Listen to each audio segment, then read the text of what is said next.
We get to share what we did, how we lived, and our challenges and joys in living.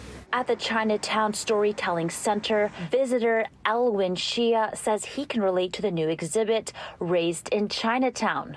He's thinking about his own experience as he looks at the images of Vancouver's Chinese-Canadian youth culture between 1910 and the 1960s.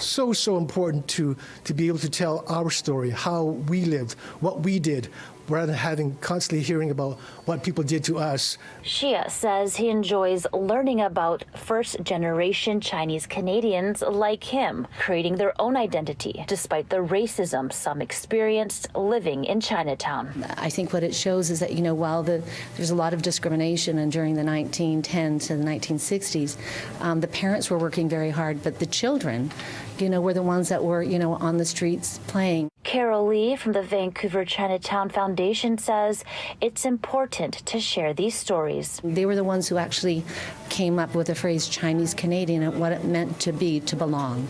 And so these young, courageous young people decided that they were going to join clubs and athletic pursuits and all sorts of things so that they could feel that they are part of the Canadian mosaic.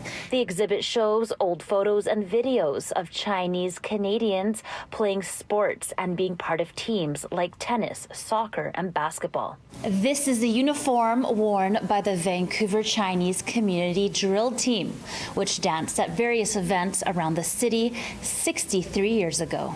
The team had over 50 members, led by Donna Chan, who was the captain of the team, and they won this trophy. The exhibit was put together by 19 second-year students from the Langara Design Formation Program. Our students were charged with, given that they are also of that same age range of what the content was speaking of, but albeit in a much earlier generation, and how they would have potentially navigated being young people in Chinatown. Work, and mostly work and not too much play.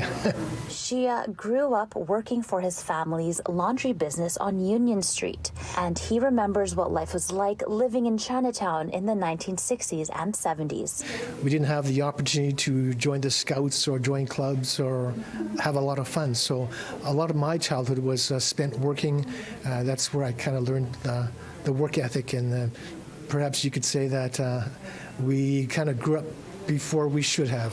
If you want to learn more about Vancouver's Chinese Canadian history, come down to the Chinatown Storytelling Center. The exhibit is on until June 15th. In Vancouver, Angela Bauer, City News.